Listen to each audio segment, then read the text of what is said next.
আমি এবং আমার পরিবার, আমার সমাজ এবং আমাদের দেশে মানুষ সবচেয়ে বেশি ইসলামের পথে আসার এবং ইসলামী দাওয়াত পৌঁছেছে তাদের কাছে দাওয়াত ও তাবলিগের মাধ্যমে। দাওয়াত ও তাবলিগের কারণে আজকে আমার জীবন পরিবর্তন হয়েছে। আমরা ধর্মের পথে এসেছি।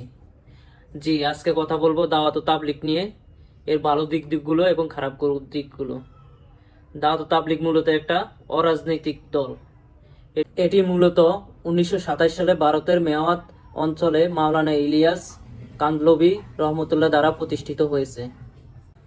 তাবলিগ জামাত মূলত একটা অরাজনৈতিক দল হলো। এটি দেশে এবং বিদেশে মুসলিম এবং অমুসলিমের মাঝে ইসলামের প্রচার করে, আল্লাহর হুকুম প্রচার করে, নবীজির সুন্নত প্রচার করে ব্যাপক পরিচিতি লাভ করেছে এবং ব্যাপক সফলতা লাভ করেছে। বর্তমানে সবচেয়ে নবীপ্রেমী এবং সবচেয়ে দাওয়াতি কাজ করতেছে তাবলিগ জামাত পুরো বাংলাদেশে।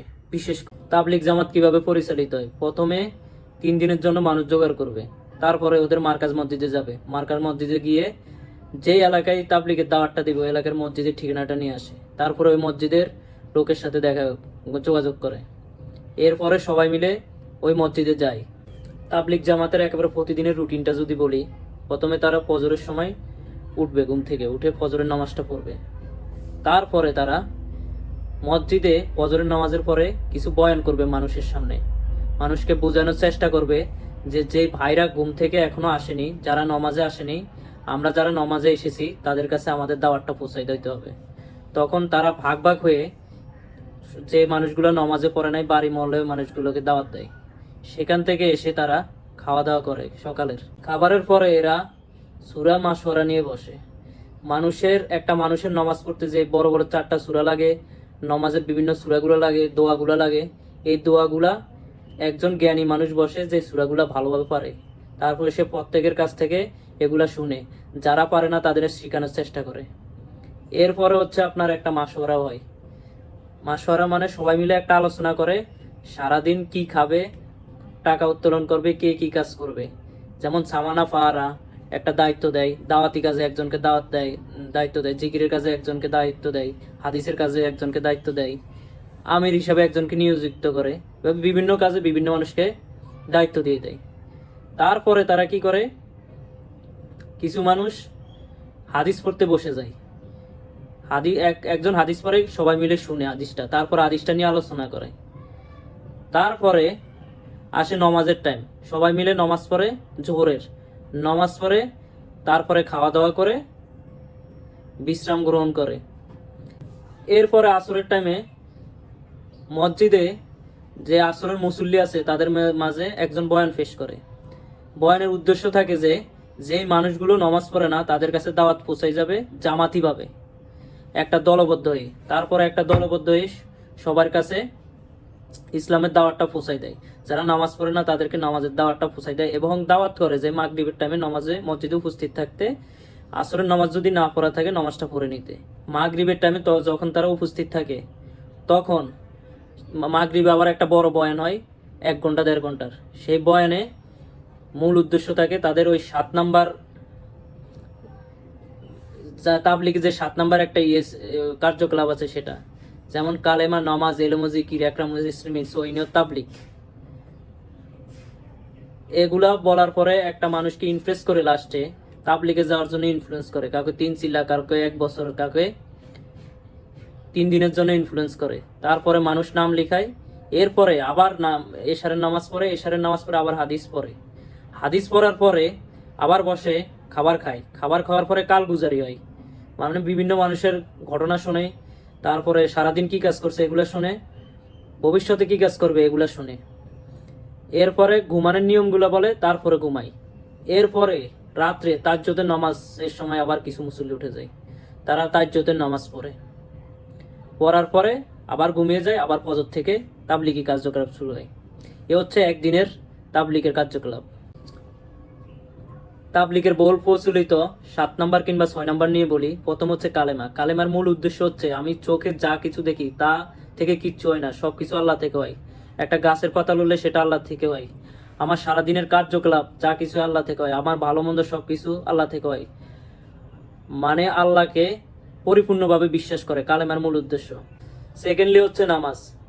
নামাজ হচ্ছে একজন মুসলমানের জন্য ঈমান আনার পরে যতগুলো কাজ আছে তার ভিতরে উত্তম কাজ এবং সবচেয়ে বড় ফরজ বিধান। নামাজ পড়লে কি হবে, না পড়লে কি হবে, এগুলা নিয়ে তারপরে নামাজে আলোচনা হয়। এরপর হচ্ছে এলেম। এলেম হচ্ছে মূলত শিক্ষা অর্জন করা, ইসলামিক শিক্ষাগুলো অর্জন করা। যেমন আমরা হচ্ছে মুসলিমেরা ইসলামের বিধিবিধান, হাদিস, কোরআন এগুলা ভালোভাবে অনেকেই জানি না, এগুলা জানার চেষ্টা করা। আর এগুলা জানার কখনো শেষ হয় না। এই এলেমগুলো নিজে অর্জন করা, এই হাদিসগুলো নিজে অর্জন করা এবং কোরআনের কোরআনের আয়াতগুলো নিজে আয়ত্ত করা, নিজে শিক্ষা গ্রহণ করা, এরপরে অন্যের মাঝে এলেমগুলা প্রচার করা, এটা হচ্ছে এলেমের মূল উদ্দেশ্য। এরপর হচ্ছে একরামুল মুসলিমিন, মানে অন্য মুসলমানের প্রতি সম্মান দেখানো। একজন মুসলমান বিপদে আছে, তার উপকার করা। কিভাবে উপকার করবেন, উপকার করলে কি লাভবান হবেন, কিভাবে নমনীয় হবেন মানুষের প্রতি ব্যবহারে, এগুলা শেখানো হয়। আমাকে এমনও শেখানো হতো আমাদের যে কোনো ব্যক্তি রাস্তা দিয়ে রিক্সা উঠাতে পারতেছে না, তার কষ্ট হচ্ছে ব্রিজের উপর দিয়ে যেতে, তার পিছনে রিক্সাটা ঠেলা দাও, এটা একরামুল মুসলিম। এরপরে হচ্ছে তাবলিগ। একজন মানুষ সর্বপ্রথম ঈমান আনার দায়িত্ব, তারপরে ইবাদত করার দায়িত্ব, ইবাদত করার জন্য এলেম অর্জন করার দায়িত্ব, এরপরে এলেমটা আপনি অন্যের মাঝে প্রচার করার দায়িত্ব। এখন তাবলিগের মাধ্যমে আপনি নিজেও অনেক কিছু শিখতে পারবেন এবং অন্যের কাছে পৌঁছাইতে পারবেন। এই উদ্দেশ্যে তাবলিগে যাওয়ার জন্য বলা হয়। তখন কিছু মানুষ তাবলিগে যাওয়ার জন্য উৎসাহিত দেওয়া হয় এবং তাবলিগে গেলে, দাওয়াতি কাজ করলে, নবিয়ালা কাজ করলে কি কি উপকার, এগুলো বোঝানো হয়। এই 7 নম্বরের অধ্যায়গুলো, আলোচনাগুলো অনেক বড়, করলে 1 ঘন্টার মতো করা যাবে। আমি পরে একটি ভিডিওতে 7 নম্বর সম্পর্কে আলোচনা করে দিব। অনেকের প্রশ্ন হচ্ছে 7 নম্বর কেন পালন করতে হবে, ইসলামে কি আর কোনো নিয়ম বিধান নেই? দেখুন, অন্য বিধানগুলো মানুষ থেকে আলাদা করতেছে না, অন্য বিধানগুলো নিষেধ করতেছে না। এখানে তাবলিগে কোরআন তেলাওয়াতকে বলা হচ্ছে সর্বোত্তম জিকির। কোরআনের বিধানগুলো মানতে বলতেছে, সুন্নতগুলো মানতে বলতেছে, সবগুলা বিধানে মানতে বলতেছে। কিন্তু একজন মূর্খ মানুষ যে ইসলাম সম্পর্কে কম বুঝে, তাকে 7টা বিষয় দিয়ে প্রথমে ইসলাম পরিচালনা অথবা ইসলামের নিয়মগুলো মানার জন্য একটা পথ দেখাই দেওয়া হয়। এই 7 নাম্বার মানেই অন্য ইসলামের বিধানগুলো বাদ দেওয়া না। তাবলিগে আল্লাহর প্রতি যে অগাধ ভালোবাসা আমার ভিতরে সৃষ্টি হয়েছে অথবা আমি দেখেছি, যেমন তারা বিশ্বাস করে একজন মানুষের A to Z চলার পথে কোনো কিছুই নিজের দ্বারা হয় না, সবকিছু আল্লাহর দ্বারা হয়। যেমন আমি রাস্তা দিয়ে হেঁটে যাবো একটা গন্তব্যস্থানে, তাদের উদ্দেশ্য থাকে আল্লাহ যদি আমাকে ওই জায়গায় পৌঁছাই দেয় তাহলে আমি যেতে পারবো। খাবার সামনে রেখে তারা আল্লাহকে স্মরণ করে যে আল্লাহ যদি আমাকে খাওয়ায় তাহলে আমি এই খাবারটা খাইতে পারবো, আল্লাহ আমাকে রিজিক দিছে বলে আমি রিজিকটা খেতে পাচ্ছি। প্রত্যেকটা ইউনিটে আমার সাথে কোনো খারাপ কিছু হলে আমার চিন্তা ভাবনা চলে আসতো, আজকে আমি এই ইবাদতটা করিনি অথবা এই কাজটা অপরাধটা করছি, এই জন্য আল্লাহ আমাকে এই শাস্তিটা দিচ্ছে। মানে মানুষের জীবনের সাথে আল্লাহকে এমন ভাবে জুড়ে দেয়, এত সুন্দর করে কর্তার সাথে আপনাকে একটা সুসম্পর্ক করে দেবে তাবলিগের মুরব্বীরা। এটা অমায়িক বিষয়। পরে আসেন তাবলিগে নবীর প্রতি ভালোবাসা। আমাদের নবী হযরত মুহাম্মদ সাল্লাল্লাহু আলাইহি সাল্লামের প্রতি তাবলিগের যে ভালোবাসা আছে, এটা আমি অন্য কোনো দলের ভিতরে দেখিনি। প্রথমে আপনাকে শেখানো হবে নবীজির গুরুত্বপূর্ণ 10টি সুন্নত, যেমন টুপি পরা, দাড়ি রাখা, মুখ ছোট করা, পাঞ্জাবি রাখা, আপনার মেসওয়াক করা। তাবলিগে নবীজির প্রতি যে পরিমাণ ভালোবাসা দেখছি আমি, এরকম আর কোনো দলে আমি দেখি নাই। যেমন নিজের শরীরের দিকে দেখাই আপনাকে, তাবলিগ আমাকে শিখাইছে যে টুপি পরার সুন্নত, মুখ ছোট করার সুন্নত, দাড়ি বড় রাখা সুন্নত, মেসওয়াক করা সুন্নত, লম্বা পাঞ্জাবি গাদ দেওয়া সুন্নত, নিচের গুপ্তস্থানে ময়লাগুলো পরিষ্কার করা সুন্নত, হাতে পায়ের নখ কাটা সুন্নত, ঢিলা কুরুপ করা সুন্নত। এগুলো আমি তাবলিগ থেকে শিখেছি। এরপরে খাবারে 25 থেকে 30টা আমাকে সুন্নত শেখানো হয়েছে, শুধু খাবার কিভাবে খাইতে হবে। এরপরে আপনি টয়লেটে কিভাবে যাইবেন, ফরজ গোসল কিভাবে করবেন, রাস্তায় কিভাবে ডান পাশে হাঁটবেন, নিচের দিকে তাকায় হাঁটবেন। তারপরে একজন মানুষের সারা দিনে কোন সময় জিকির করবেন, কোন জিকির গুলা করলে নবীজি সুন্নত হবে, কোন জিকির করলে লাভ হবে, মানুষের সাথে কিভাবে আদর্শিকভাবে কথা বলে নবীজি সুন্নত হবে, মুস্কি হাসলে সুন্নত হবে। এগুলো আমরা তাবলিগ থেকে শিখেছি। তাবলিগের কিছু বিতর্কিত বিষয়, তেমন অনেকে বলে তাবলিগ মসজিদে ঘুমাই কেন? মুসাফির মসজিদে ঘুমাইতে পারে, ইসলামের কোনো কাজ করলে আপনি মসজিদে করতে পারবেন। সেকেন্ডলি হচ্ছে, আপনি যদি না চান যে আপনার মসজিদে তাবলিগের লোক না ঘুমাক, না বসবাস করুক 3 দিন, তাহলে আপনি তাদের বলে দিবেন যে আমরা বাইরে তাঁবুর ব্যবস্থা করে দিচ্ছি, মাঠের ব্যবস্থা করে দিচ্ছি, আপনারা ওখানে থাকেন। তাবলিগ মূলত তাঁবু দিয়ে শুরু হয়েছে, মসজিদ দিয়ে শুরু হয়নি। তাবলীগের মানুষ আগে মসজিদের বাইরে তাঁবু টাঙিয়ে থেকে দাওয়াতি কাজের প্রচার প্রচারণা করতো। কিছু মানুষের প্রশ্ন হচ্ছে, তাবলীগ কেন মুসলমানদের দাওয়াত দেয়? তাবলীগ কেন কাফেরদের দাওয়াত দেয় না? নবীজি তো কাফেরদের দাওয়াত দিচ্ছে। দেখুন, আমাদের সমাজে এখন যে মুসলিমগুলো আছে, তারা কি ইসলামের বিধিবিধান 100% মানে? 100% মানে না। 90% লোক পাবেন আপনি নামাজ পড়ে না। এই মানুষগুলোকে ওই নামাজমুখী করতে এবং ফরজমুখী করতে, আল্লাহর বিধানগুলো মানতে তাবলীগ কে দাওয়াত দেয়?